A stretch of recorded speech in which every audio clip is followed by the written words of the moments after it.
Hello and welcome back to the Only Fools Love Horses YouTube channel, and following on from a massive week at Chester and Lingfield last week, we're rolling into another big one. York and Newbury's Lockinge meeting, obviously the Dante highlighting the card at York this week, and the Group 1 Lockinge on Saturday at Newbury. We can't wait to get stuck into it, and of course we're just joined by Lee today. Harry is off with a little bit of illness, but Lee, it's a big one for us. It's our first video since 1,000 subscribers. It's a massive achievement.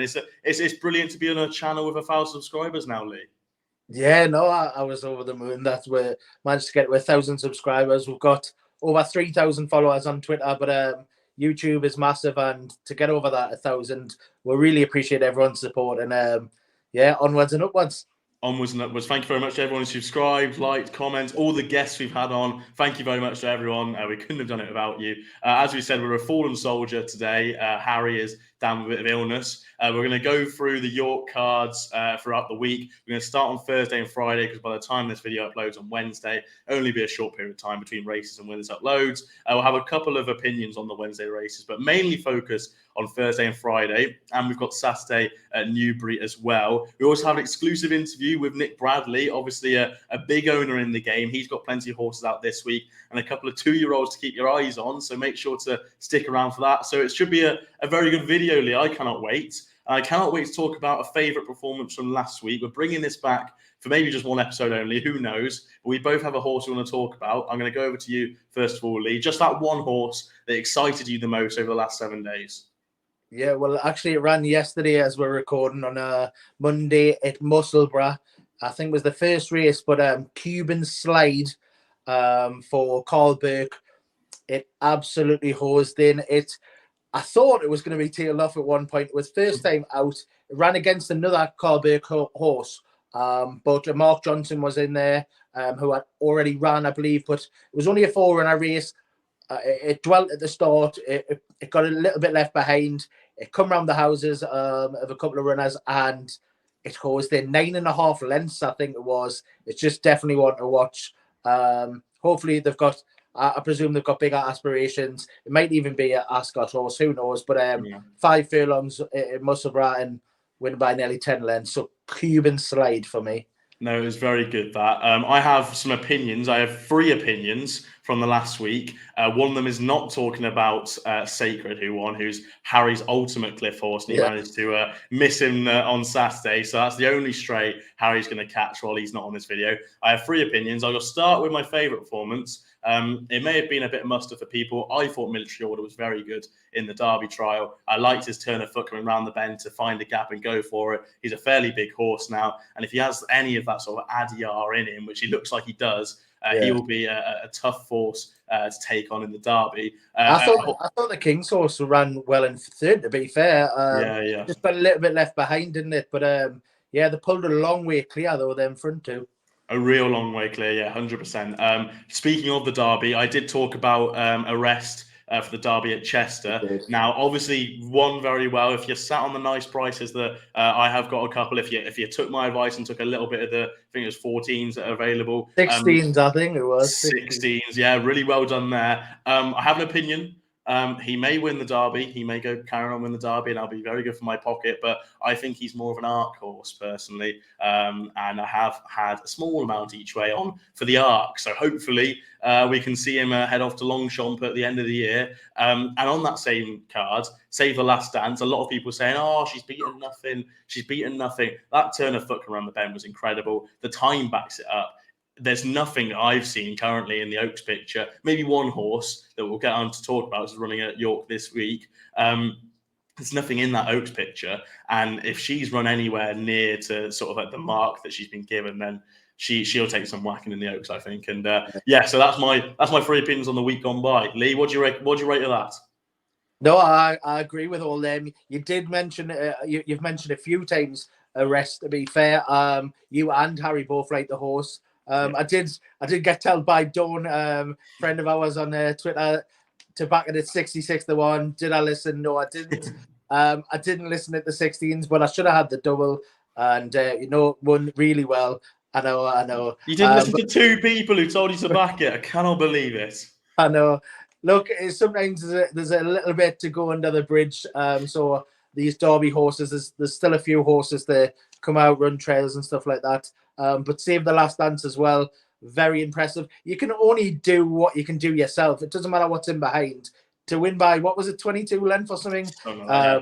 That's a demolition job. So she's obviously goes there with a strong chance. But yeah, we're yet to see the full picture, I would have said. And the fact that they think that she'll be better on better ground as well is something that's exciting. Yeah, me. I did see that. Anyway, we'll get into the preview. We'll have enough time looking back. We're looking forward now. We'll start on Thursday. The first group race of the day is the Dubai Middleton Fillies Stakes, Group 2, 1 mile, 2.5 furlong. 3 win tops the market, 13-8. Aristia and 5-1 there for Richard Hannon. Sea Silk Road, William Haggis, William Buick, 11-2. Have what you like about the rest. Lee, I'll go on to you first of all. I'll give you the floor. Just me and you today. What do you fancy for the Middleton? You've only got me as an option. Sometimes you go between me and Harry. It's just, I know. Just straight to me, Ashley, straight to me. Look, I had it between the top two in the market. I think Free Wind and Aristia it's going to be hard to beat one of them two. I would have said Aristia is already a Group 1 winner, but carries a £3 penalty, whereas Free Wind, 9 stone 2, Group 2 winner at Haydock, but got into plenty of trouble that day and won it well. Has already beat Stay Alert, who's in this race. I think through a form through, I think it's Sila Rossa. I think Free Wind does have the beating of the second favourite, and I'll take that one. George Strawbridge has got a couple of runners on the card and does well with the Gosden horses. So, yeah, I think Free Wind will get the better of Aristia. Yeah, no, I kind of agree to you to an extent in the fact that I do believe it's between the top two here. Free Wind sort of just come back into training. She had obviously that big period off, that September 2021 to July 2022. Yeah. Went for was it the Lancashire Oaks, I want to say? Yeah, the Lancashire Oaks, I think I'm right in saying. Yeah, my screen confirms. Won very well, hasn't been seen since. She's obviously here as a 5-year-old. She's only sort of here to get the Group 1 black type. I'm sure that Connection will be looking forward into the breeding ranks. So, going forward, she could be going on to a Group 1 and doing something quite nice. She starts here in a Group 2. Hopefully, she can run well. But I had it between the top two. I was actually with the second fav here, Aristia, a horse I absolutely love. I picked it up last year when she was second to Nashwa at Goodwood. That form is great. Dreamloper was back in 5th. That's gone on to win a Group 1 since. Nashwa's also placed in 2 Group 1 since as well. So the form is stunning from that race. Was second on reappearance in this race last year and won a maiden first time out as well. So the first time out record is very, very good. I think she's carrying £3 extra this year, but she's got that Group 1 sort of that penalty. And I think she'll go really well here. So I'd have it between the top two. Even a forecast. Yeah, honestly, a reverse forecast here. We'll reverse it. There's not many I can see getting into this. If I was to say if I was worried about one, maybe Stay Alert. I think she's nice, but I don't think she's this level. So, between top two. Lovely stuff. A bit of agreement in the first race. I love it, Lee. I love it. We'll go on then to the feature race of the meeting. It is the Dante Stakes. The whole meeting is named after the race. Obviously won last year brilliantly by go on to be a Derby winner. And we could have one in this ranks. Who knows? Epictetus? Epictus? It's a lucky Harry's not here because he would have slated you for that one. The favourite. 9-2 top in the market. Flying Honours 9-2 as well. Passenger 11-2 for Sir Michael Stout. And you can have bigger about the rest. Lee, what do you fancy in the Dante? I believe Harry fancies the same, but Passenger we really like. We did mention it last week. It was due to run at Chester, got pulled out, was soft ground. But I really like the way the horse went through the wood ditton the last time at Newmarket. It's only had the one run, but they've done a similar route. One run, Dante, then Derby with Desert Crown. And I think it could be the similar case here. Supplemented for the race. Like I say, missed the race last week on soft ground. They've chose to come to here, which is a stronger race as well. So that gives you confidence that them are happy to do so. And that was over mile on good. I think the step up and trip will help. Good grounds, no problem. And yeah, I just think Passenger for Sir Michael Stout is the one to be on. It has been well backed, but I think that's just because more so it's been like confirmed as this is the targets going for. But yeah, Harry likes the same, I believe, and Passenger I would say is a strong each way bet, but I will take it on the nose. Yeah, it's obviously a decent horse. Drifted quite remarkably the last day when it actually did win. Passenger under Ryan Moore. Yeah. I was watching at Cheltenham. It was like 7s out to 11s, and then when it won, how do you like really? So yeah, interesting horse coming into this lineup. I'm not with it. I am with the Foxes for Andrew Boulding, Oisin Murphy. A very solid horse, a very, very solid horse. Like should have won the last day, I'd say. Like just they tried to use its stamina a bit more and just tried to go from the front, kick a bit early. Just got done by Indestructible. But that form of Dubai Mile 2 starts ago works out sort of fairly well now. Dubai Mile's going to finish 5th in the Guineas. Looking back, like the Dark 34th at Newbury on debut, got a little bit of that Newbury course form there. I just think he's a very, very good horse. And looking at the pedigree, he's a Churchill out of Darshan mare. So he's a full to Aidan O'Brien's Periton, who got further, and a half to Bangkok, Tactic, Matterhorn, who all got 1 mile 2+. So this step up and trip should be right up his street. The good ground again will help him as well. So I'd be with the Foxes 7-1 each way. Good play there. Bigger price. And I'll pop the thing on the screen. The Fox is my main one, but bigger price. Dancing Magic, 28-1. I think it's got an interesting chance here for Roger Teal. I reckon he's got a half decent chance. I'm hoping the step up in trip brings about a bit of improvement because improvement is needed. But that third behind the Foxes when trying to make all cut a few starts back now. Where are we? We're looking fair whack now, but was third to the Foxes. Tried to make all, goes 3 lengths down, and then the 1 pole and stays on very, very well. In the Futurity, was 4th in that race, 9 lengths back. August Rodin also went and won the race. Wrong side of the track, stayed on again behind the 3 that was the Fav there, August Rodin and Holloway Boy.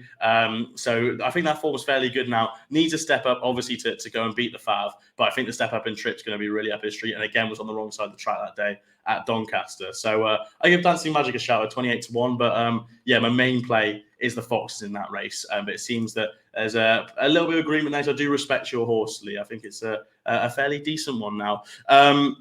Move on to the Friday, just the one race to talk about. It is the Yorkshire Cup. I'm nearly giving away what we fancy there if you were eagle-eyed viewers. The Yorkshire Cup, the Group 2, Quick Fawn tops the market 5-2, Broome 10-3, a little bit of drift there. So maybe they might be going to the race, maybe they might not be because they have got Emily Dickinson in the race. Eldar Alderov 9-2, the St. Ledger winner. Hamish 6-1, be unlikely to see him, maybe with this better ground. Lee, the Yorkshire Cup, what do you fancy? Yeah, look, it is a tough one because they've got Broome and Emily Dickinson in the race. Aidan O'Brien. If you do hear any snippets about Emily Dickinson going there, I think she will go off favourite, to be honest. I think the price now is probably a good price if you knew she was going. I would take Broome if she doesn't go. I think Broome's got a solid chance. Won really well when stepped up with the 2 mile in Maidan. That was a Group 2. I think it's a strong candidate for this season's Gold Cup races. So yeah, I would take Broome. I just think Isra as well is a big price, around 25s. Got pulled out of a couple of races. Wants a bit better ground, which will get here. And I think Jim Crowley may be jocked up, but just best to wait and see. But around 25s, I think that's an overprice each way one. It was due to run in the Chester Cup and also in the D Stakes. So it got pulled out of them and it's taking a chance here. So 25s is raw, but I think whichever one Aidan sends, Broome or Emily Dickinson, I know it's hard to decide now, but if you can get that early play, take the price probably. Yeah, I agree in the fact that Broome is my horse. Hopefully goes. I see no reason why not to. It's been a fair distance in time since that Maidan run. So hopefully come back, settles in well, had a bit of a break and then coming back to run. But I just think he's a standout horse here. I've never really rated Eldar Alderov. Maybe it's because he chinned Zechariah on the line at Royal Ascot and I was absolutely destroyed. I remember, Absolutely destroyed by that. I just haven't warned him. I didn't think his St. Ledger win was amazing. And I fancy Broom here. I think he's a very, very good horse. Hopefully he turns up. It may not be an anti-post play, but when it comes the day, if he gets declared, I'll be with Broom definitely in this race. I think he's a standout. Just quickly, sorry. I think it's a sign of intent as well. Whichever one they choose, they think that one's got the best chance of going, and they can save the other one for a different time. But could roll on to Royal Ascot fairly easily now with whoever they fancy. Lovely stuff. We covered that fairly quickly. We'll go over to the interview that we promised at the start there. Nick Bradley, plenty of horses running, Marshman being one of them. And he talks us through the whole process behind the syndicate and Nick Bradley Racing. A couple of horses go out this week and some 2-year-olds to look forward to. So we'll go over to all three of us. Harry is there, so you do get to see him in this video. All three of us and Nick Bradley. We're joined here by Nick Bradley Racing. Colours we see a lot across both codes of racing. Nick, thank you very much for coming on. It's been a big couple of seasons for you, so record prize money last year. Seen you very prominent in the sales as well and in these big sort of group races going forward. First of all, I suppose, how has it been from your perspective over the last couple of seasons? Yeah, so obviously we're hoping to go from strength to strength. We had a great year with Dandala Fevrove a couple of years back. That was a big springboard that helped us. I didn't think we could top that. Last year we topped it on probably number of group winners and prize money.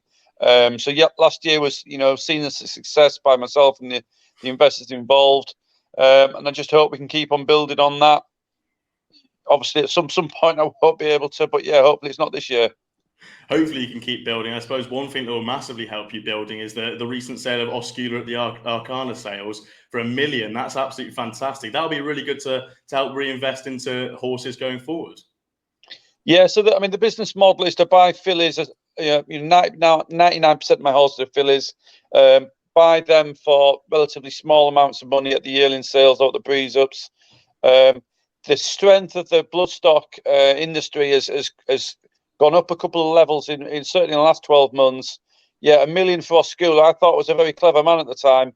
And then I saw the Ammo filly sell for $1.5 million. I was kicking myself a little bit. But yeah, it's great if you've got a filly at the moment. And you're a stakes winner or a Group 3 winner. There is a huge demand for those horses, both in the UK and from overseas.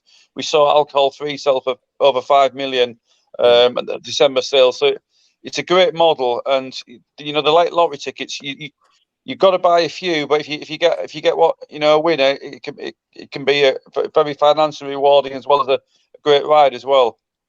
I suppose, like, looking at more of the sales, something I've been quite interested in the last, 6 or 12 months now, getting really into it. There's been sort of like the cost of living crisis going on, but it seems like the sales haven't been hit by that. For you personally, obviously selling horses, getting sort of more money than you maybe would have a couple of seasons ago, that's massive. But have you felt a bit of difficulty trying to get new horses in with the amount of money these horses are going for at the recent sales? No, there's always a huge demand to invest in the horses. I always say to people that with the COVID crisis, we've got the cost of living crisis. Those time periods were very bad for a lot of people, but I also think they were probably quite good for some people as well. And the people who've got the disposable income to invest in racehorses, it's not always the same people year on year, but there's always people out there who are doing well in whatever form of business that they're involved in. Definitely so. And I know a lot of the lads next to me have got questions. Harry, I'll go over to you for a couple. Yeah, I know. Hi, Nick. I hope you're well. And I want to say congratulations on the fine start you've already had to this season. A couple of nice winners, nice 2-year-old winners. I've already seen winning already. I just want to touch on the prize money factor that you've obviously you kindly talked about it earlier on. You obviously surpassed $1 million. And if I'm right in saying you're over 200,000 already for 2023, is the target obviously this year just to go bigger and beyond and miles beyond the $1 million mark and surpass that marker? My level of success will always be measured in winners, big winners, and level of prize money achieved. So that is a marker. But I mean, we achieved 1.2 million in prize money last year. We took 4 horses to the sales at the end of the year, and they sold for north of £2 million between them. So prize money is great, but sales proceeds, is a huge part of it as well. That's something that I focus on more than maybe other people do. Well, it's obviously a massive thing, especially not just in jumps racing, but in flat racing. The actual sales industry is just huge. And just for the fact of an owner, someone who maybe doesn't have the amount of money that to just buy a horse at the sales outright, your syndicate kind of offers a lucrative way of just an affordable way of ownership. Just talk to me about how would you get involved for a normal person, day to day, works 9 till 5, and joining Nick Bradley Racing. Okay, so I go to the sales primarily in the months of August, September, October to buy yearlings, and then in the summer I go to the sales to buy 2-year-olds in April and May. And then when the hammer goes down, within a couple of hours, the horse will go on our website and we'll make shares available. I'm looking on my website now. We've currently got shares available in 4 horses. A couple of those horses I bought last October. One horse I bought a couple of weeks ago, and one horse I bought literally last Saturday. There's a horse on there that cost me 175,000 in the ring with a huge pedigree. She's a sister to Fairdan, who, if people remember, was favourite for the 2000 Guineas a few years ago for John Gosden. Yeah. She's got a monster pedigree.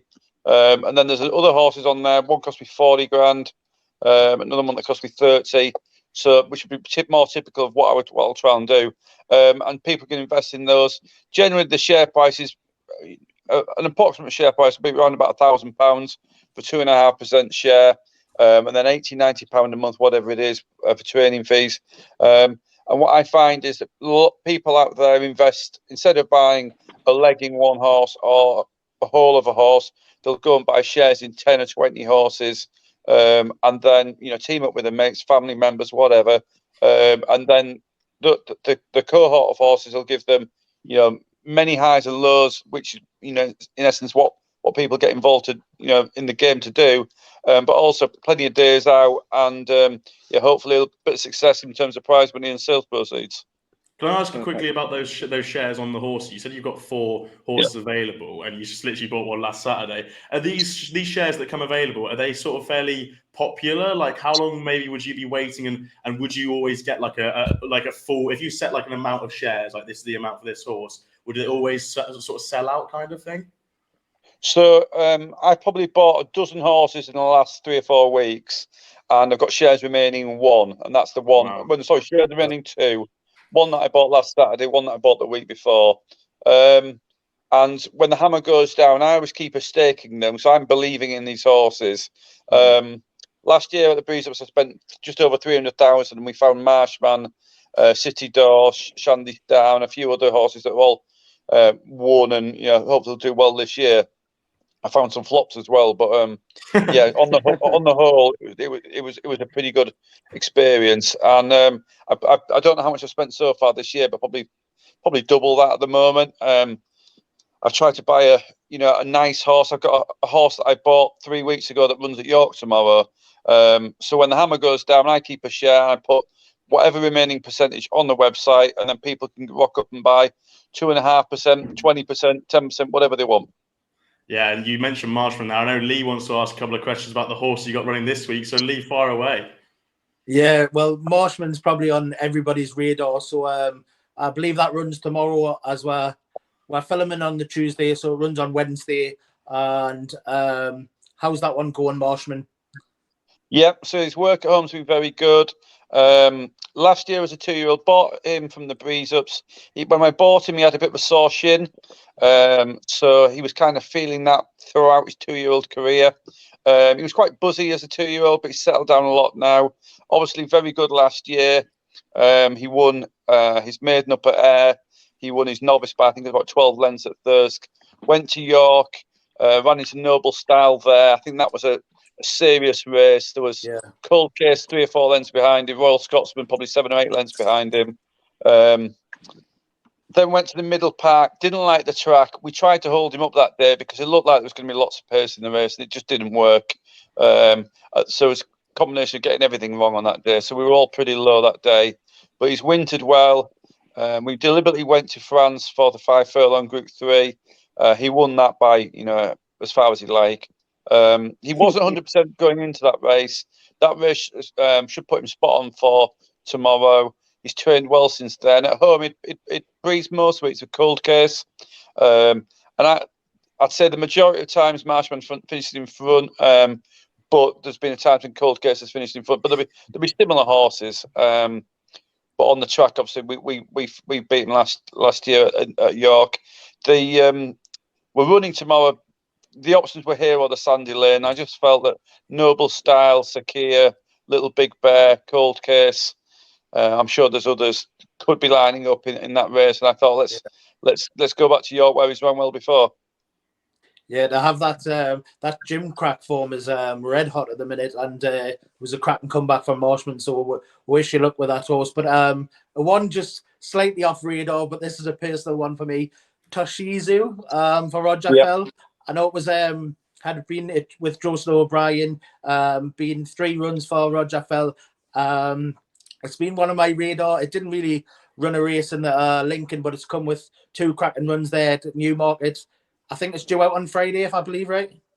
He's going to run Thursday. I had him in the mile on Thursday and the mile 2 on Friday. I've opted for the mile race. I just thought it looked like potentially would be slightly weaker. Jamie Spencer takes the ride again. Bought him out of Joseph's. He had niggly problems last year. Joseph said nothing serious. He had 2 months locked up at Rogers, which normally gets rid of any kind of things that they come with from that horse in training sale after a hard season. He's been training away grand. The longer Sean's had him, the better he's gone. First time up in the Lincoln. I mean, if you back Roger Fell horses first time out after a break, you'll be miles behind. His work going into that was very good. He beat the horse that won the Spring Mile. I forget the name of the horse. Johnny Pete Rowe did that day at Doncaster. He was beating him at home, so we knew his work was good. Haswell Duke, is it? Is that the right Haswell Duke, that's it. Yeah, that's it. So he was beating him at home. He'd had so had that run, finished 10th. He was probably 85% fit going into that. He's probably 100% fit now. Had a great ride last time out. It just probably ended up on the wrong part of the track. I thought Johnny Pete gave him a great ride run before when he switched into the near side, but was drawn badly that day. I think he goes there with a really good each way chance. I'm glad to hear that. I looked at the decks and I seen the male and then the male 2, and I thought it's got to be the male. But I'm glad to hear that. I think it'll go really well. Just quickly, if you could mention any other runners this week or any upcoming that we might not have heard of. So the 2-year-old race on tomorrow, Wednesday, I run a 2-year-old by Land Force called Land Lover. I bought him at the Craven sale. I think we get 70,000 for him. He's going to debut for Craig Lidster. He's breezed once at home. He breezed with First Bank, Craig's horse that won at Beverley on debut. He'd go as well as him, if not better. And yeah, he's a nice horse. Tomorrow looks super competitive. Carl Burt's got a bit of a weapon in there. There's a nice horse of Hannon's. I think the Varian horse is held in high regard, and Kevin runs two horses as well. So it's a red hot race tomorrow. My options for where I could run him were York tomorrow or Carlisle on Monday, and I just think he's probably 90% fit going into tomorrow. And I wanted to run him on a flat track rather than a hill track because I think fitness, he might have been found out more at Carlisle next week. So he starts off there. He'll be winning races. I don't think it'll be tomorrow, but hopefully he'll show up well. And then on the Friday, I've got Bellacci, a Memas filly of Grant Chewers. She's going to run in the Marygate. She's improved a lot from her debut run. She finished 3rd at Thirsk. She's been showing up well at home. I don't think she'll win the Marygate, but I think she'll finish 5th or 6th, something like that. And there's a race back at York in June, a 5 furlong Fillies maiden or novice, I think it is. It's one of the restricted races.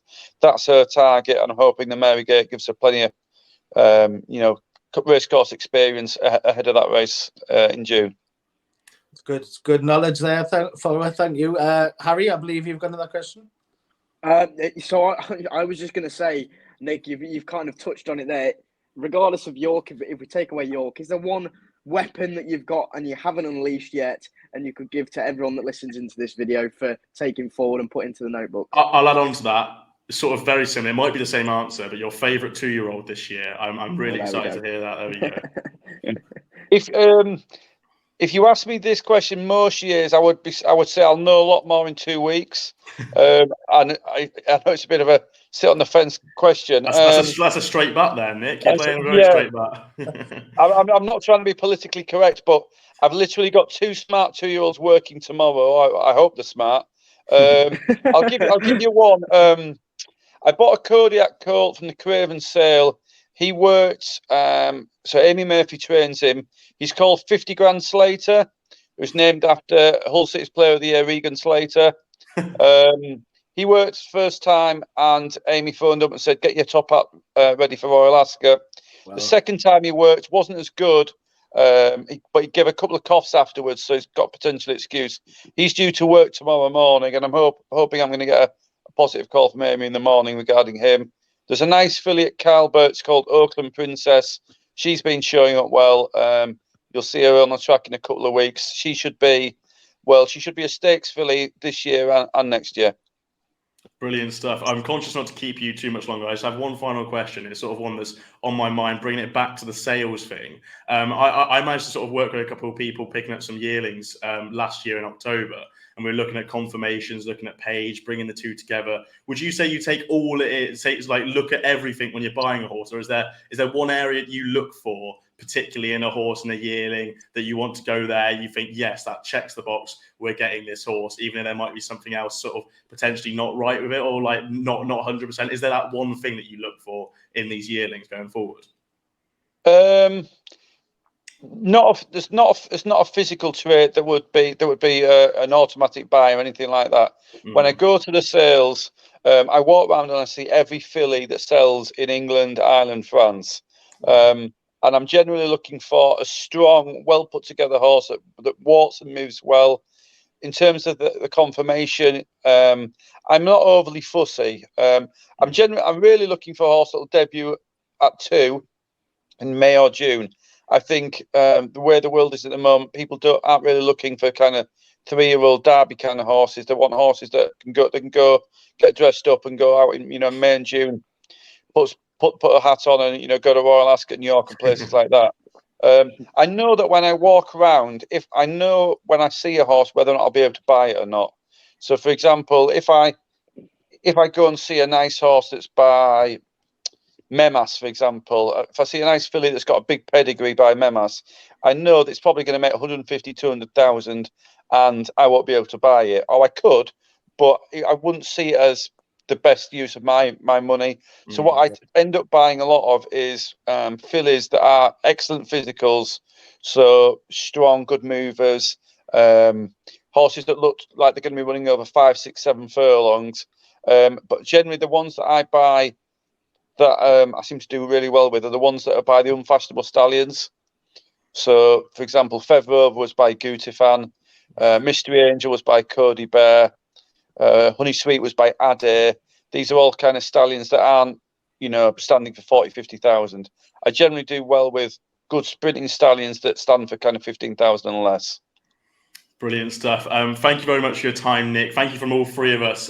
That's brilliant stuff, and we've got some horses to put in the trackers going forward. Thank you very much, and hopefully we'll catch up for the rest of the season. Good luck for York. Thanks, cheers, Nick. lads. Thanks. Cheers, Nick. Thank you. Brilliant interview, and thank you very much, Nick, for coming on there. We're going to move on to Newbury then on Saturday. Obviously, the Lockinge meeting, I will be there. So did it last year. It was very good to see Baid. Hopefully, we can see a similar good performance. And but the big handicap of the weekend, is the London Gold Cup. It's a form line I always like to follow going forward, this 3-year-old handicap. It seems to produce some fairly decent horses, and if they don't win, it still go on to do something very nicely. Competitive betting heat. Desert Hero tops the market 5-1. Exoplanet 6s. Bertinelli, 7-1. Royal Rhyme the same price. Double figure about the rest. Lee, I know which one you fancy in this, so go for it. Yeah, Bertinelli, I think, has got a good chance. Was second to Pekin Opera, who's come out and won a listed race. That was first time up.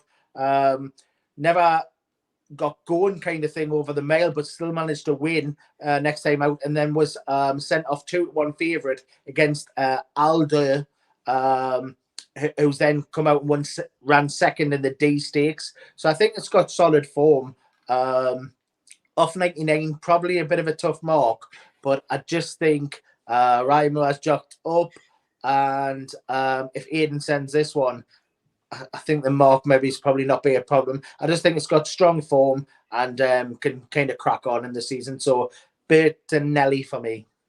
Yeah, 7-1. It's a bit of an each way way. price. Take it each There way. you go, each way price. I'll give you some big each way prices here. I do fancy one here in this. There's been a bit of a drift and a bit more of a money come into it, so very interesting. I like Silver Sword here. I think he's a very, very interesting runner. He's a funny horse in the fact that his first two appearances on track, he refused to race. So that's obviously a fantastic stat you love to see in the horses. But the key thing for me was in his first race at Chelmsford in his maiden, he was backed before the off. He was fairly 8s into 13s too. So they obviously fancied him to run a decent race and before refusing his next start. Won well last time out when he was last seen, always doing enough in a fairly weak enough race now. The form might not be turned out into much, but he's always doing enough. Two starts ago, he ran fantastically. Was just done over the top by Empress Wu, who's going to run at York, I think, tomorrow as we record, or today as we record. That was sort of made a really nice winning run, and Empress Wu just came down the outside and won fairly nicely. But again, that could have a nice little form boost, or it could not. But looks to be decent form. Fifth in military order at Newmarket when 250-1 ran a great race there again and was just I think 5 lengths behind military order. Of a market rate 82, I really like this horse. I do really like this horse. 16-1 is a fair price for me. If not, 20-1 about Loyal Touch. I have a small amount about him as well. He was green as anything when winning at Kemp's. He sort of kept drifting and then kept going again and drifting and then going again. But the third to the Foxes at Goodwood looks good form again.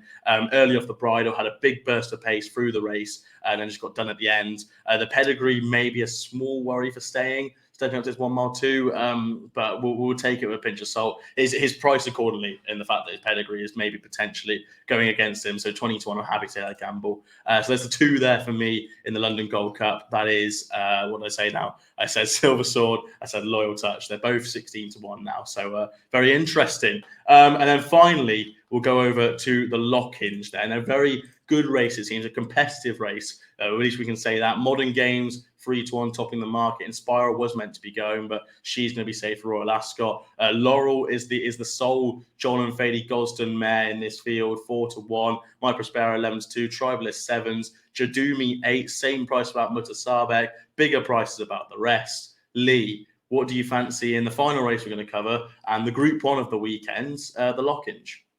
Yeah, the Lockinge, it looks a solid race this year, to be fair. Laurel, I think, will have to step up. It has the potential to do so, but I think just need to bridge that gap, and I'd rather wait and see if they can bridge the gap first. Modern Games, second to Bide last season in a Sussex Stakes. Won the Breeders' Cup, second in the Group 1 last time out. It's got solid form, but it's 5-2, so that comes with the price. I'd just rather take Mutasabek each way over the mile. Absolutely bolted up last time out, beat Native Trail. I just thought it was really impressive how that one come out this season and won over the mile. And I'd rather take that one each way. Did you say around 8, Ash, was it? Yes, 8-1 with Coral, Ladbrokes, William Hill. We discussed. I just hope that one does go for the race. Yeah. I do think it'll take its chance. It is a solid race. Modern Games has got a favourites chance. Laurel, I think, will have to step up, but I do think Mutasabek each way is a good solid price. Yeah, I thought it was a very interesting race. This plenty you can make a case for. I'm going to make a case for 2. My Prospera is a horse that, if any of you have sort of followed me for a while, you know I absolutely You're on love a this cliff. horse. You're on a cliff for that. Hopefully my cliff horse for the flat aren't as bad as my cliff horse for the jumps. We don't know yet, but that third to Caribus is still sickening to this day in the St. James's Palace. 1-1 the next day, and then was third in the Champion Stakes behind Baybridge, if my memory serves me correctly. So the form was very decent. I have a question if he's better on soft grounds. Like, I do have a question. That run at Saint Cloud in the Adam, in the pre-Eugene Adam, was on good to soft. I heard rumors and I heard things that they were going to try and step this horse up to 1 mile 2, which they did his last 2 runs. But it's interesting they come back to a mile with him. I don't know why, and it's not like it's. I believe the mile will suit better, dropping back to the mile. But I did have reservations that I thought it might want slight juice, but yeah, no, I think the male's better for it. It's good to soft now as we record on Yeah. Tuesday evening. They're not expecting any rain, so it shouldn't it should be good. Like it shouldn't be firm in the description. Maybe like good to firm in places, but like it's good to soft at Newbury, and Newbury tends to get fairly sort of cut up when it's sort of soft. So hopefully the juice stays in there. If it's a good safe racing round, he'll be fine. His first time out record is decent. He beat Thesis last year and then went on to beat Reach for the Moon in that Sandown race. So we've just actually watched Slip of the Pen losing. So that's twice now the Royal Silks have lost when fancied. But my Prospero 11-2 now with William Hill when it's 7-2 in places. So I actually haven't had a bet. I'm about to now.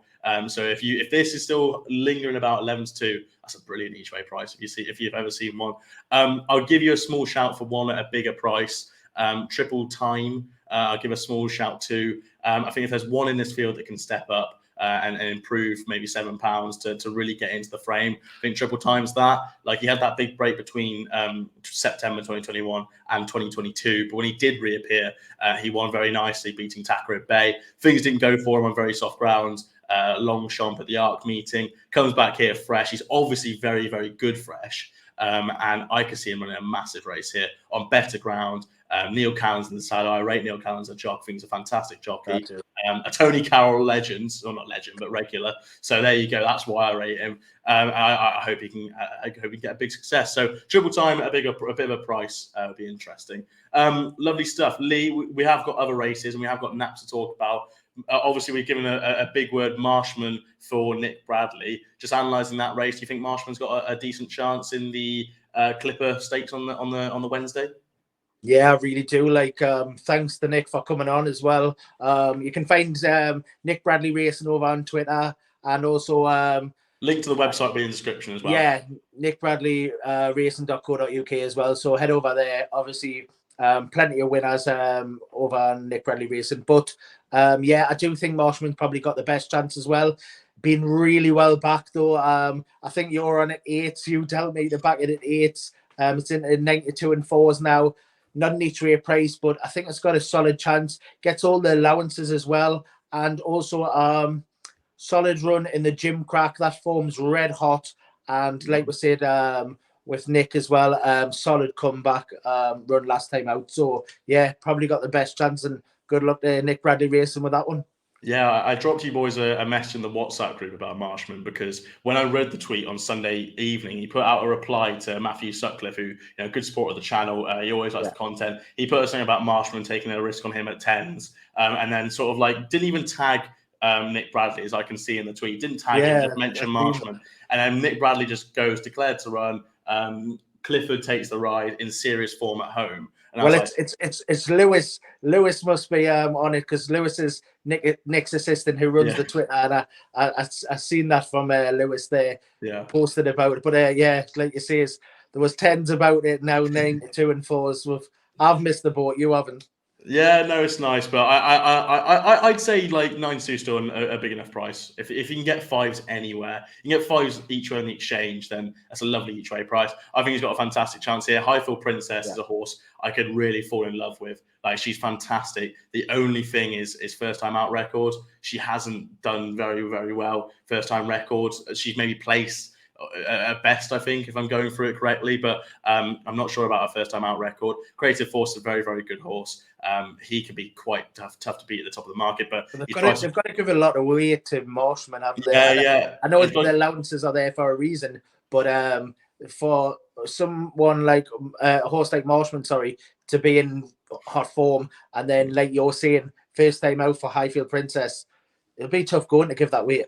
Yeah, £9 Creative Force got to give Marshman and 11 for Highfield Princess. And look, Marshman's like the very unexposed horse coming into this, a 3-year-old. Obviously, the reason why he's given that weight because of the allowances. I think could be very good. That Noble Style form could end up being quite good because Noble Style was 5th in the Guineas or 6th in the Guineas. Ran a decent race in the Guineas, I want to say. So yeah, I think it just could be a nice horse here. And yeah, very interesting there. Do you have any opinion on the Musadora, Lee? Or I can say my opinion. You go for it. I'm good with this one. Lovely stuff. I think Infinite Cosmos is a very, very good horse. Could be a very, very good horse. Priced accordingly. So if I was having a bet, it wouldn't be with her. I like Sea of Roses as a horse, but I think she could be better on soft ground. That's why I liked her for the Lingfield trial before it was switched over, and then she obviously didn't get declared to run. So she's obviously in good form for them to come and redeclare her for another race less than a week after. But she's better. She's only been seen on good to soft or worse. And the pedigree would suggest that soft ground maybe her gig. I take a small swing at Novakai at 9-2, bit of money, but that second to commissioning looks very, very good in the Fillies mile. Second to Polly Pot. Again, Polly Pot didn't run that much of a race in the Guineas, but she's quite a nice horse. Speaking to Ben Pauling, I think could be very interesting here, Novakai. So I take a small swing at that 9-2. Lovely stuff. Lee, do you have anything else to mention or naps for the week? I do have Friday in the 410, I think it is, Wildbank. That was a dodgy pronunciation, but Wildbank. For the Ammo Racing team. David Lotnane is on a 25% straight rate in the last 14 days. So going great guns. Second in the Norfolk, the Group 2, behind the Riddler. Obviously, that was a dodgy race, a messy race, as we'll remember that one. But I just hope Wildbank can kick on this season over the Flying Five there. So, that's one to watch on Friday in the 410. And also, I really like, I know I mentioned with Nick Bradley before, but I think Tashizu runs for Roger Fell. Like Nick says, is going to go on Thursday in the male race. I think that'll sit that horse down to the ground. It's definitely going to be an E-Trade price because it's probably going to be under the radar. It finished fourth last time out, but would you like a price? Would you like a price? Go on, give us a price. Come on. Guess the price. What would you like to see? Oh, well, what would you like to see about this horse? How many's in it in total? There's currently, excuse me, there's a full field of 20 declared. What would you like to see about it? You'd like to see 10s. Unfortunately, caller, if you hold the line, you can have 16-1 if you want about that horse. It was 25s, and there is 10s in one place. There's 16s kicking about. See, I was right with the 10s, but I think 16s is good. I've already missed the boat with that 25s. I didn't realize his prices out. I just think it's got a solid profile. It was with Joseph O'Brien. Nick Bradley is taking it over and then sent it to Roger Fell, who does great with this type of horse, and ran in the Lincoln. I think it was 8th or 10th or so in the Lincoln. Didn't really, get the cut of the race there, and then come and ran 3rd in Newmarket. Like Nick mentioned as well, though, had to switch. And again, the last day, I think it was like last 17th or something, coming to the 2 furlong pole. Jamie Spencer's going to be back on board. I hope he kicks a bit sooner this time. And Tashizu, I really like, and that runs on Thursday in the male race. Brilliant stuff. What's your nap? My nap, I will go. Free Wind. I'll take in the Middleton to beat Arista. I would like to nap against you, but I'm not going to because I do fear Free Wind. I am going to go and nap. I'll give you one at a price. Silver Sword in the London Gold Cup, 16-1. You can have a little bit of that. Should I say Harry's nap? I'm gonna put Harry's as passenger. I know he really likes that horse. Let's put him down for passenger. Harry, fingers crossed he can recover. He's off to Marbella. Get well soon, Harry. He's off to Marbella as this is released, so he probably is in Marbella as this is released. So he's not that ill, is he? If he's going to Marbella, I think he's just pulling a sickie, to be honest. Lovely stuff. No, thank you very much for getting through the whole video. Hopefully, we found some winners for you across a good week of racing at York and Newbury. If you did enjoy, please do like and subscribe. What's your nap of the week? Put it down in the comments down below, and I'll give you a little response to that. If you have enjoyed, please do like, subscribe. Follow us both on Twitter. Follow Harry on Twitter. We'll give him a shout out, the poor kid. And we'll get and Only Fools Love Horses Racing on Twitter. Give that a follow as well. We'll be back next week to preview the week's racing again, and we'll be on Twitter 10:30 a.m. I might even be live from Newbury. It depends. I need to work out schedules now. But 10:30 a.m. Twitter for our Saturday live, looking ahead to the Lockinge Day. Thank you very much, and we'll see you very, very soon.